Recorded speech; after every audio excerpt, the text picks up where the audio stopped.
你有没有做对属灵的事，却错了时机？想象一下这个画面，你朋友正在办婚礼，音乐震天，气氛热闹，你却站在角落，一脸严肃地问：不好意思，我今天禁食。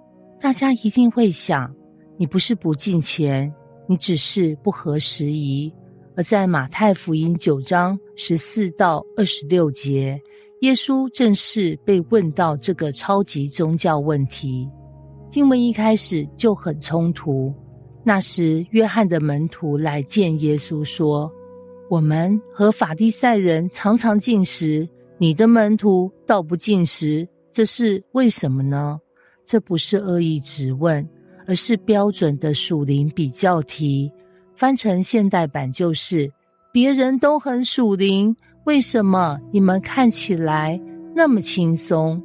耶稣没有责怪禁食，他只是提出一个画面：新郎和陪伴之人同在的时候，陪伴之人岂能哀痛呢？重点不是禁不禁食，而是你有没有认出新郎已经来了。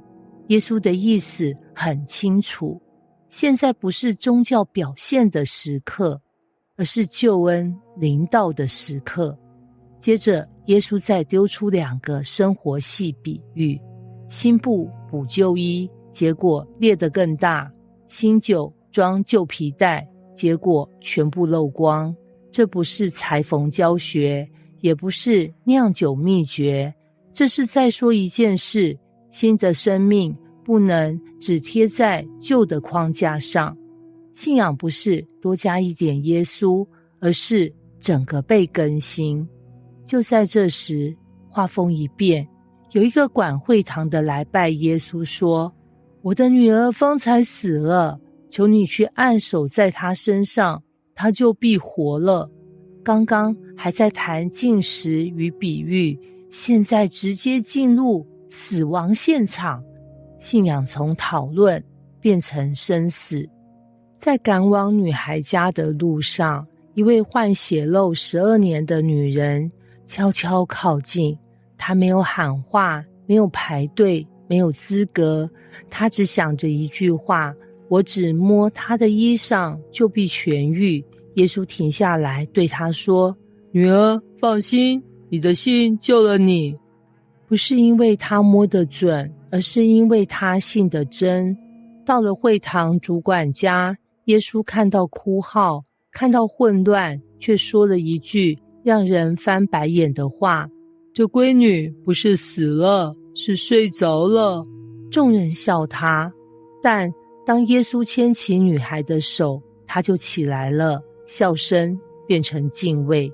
如果你仔细看马太福音9章14到26节，会发现一件很震撼的事。来找耶稣的人动机都不一样。约翰的门徒是带着比较来的，会堂主管是带着绝望来的，血漏的女人是带着羞愧却渴望来的。但耶稣对每一个人都没有套用同一种公式。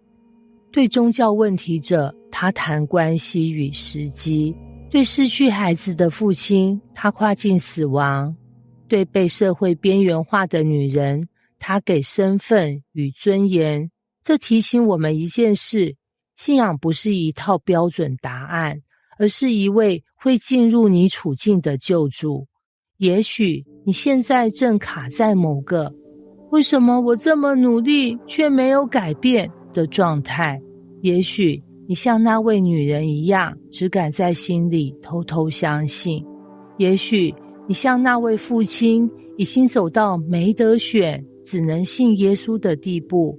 好消息是，耶稣不是只为属灵成功者而来，他是为愿意把人生交给他更新的人而来。新酒已经预备好，问题只剩一个：你愿不愿意成为新的皮带？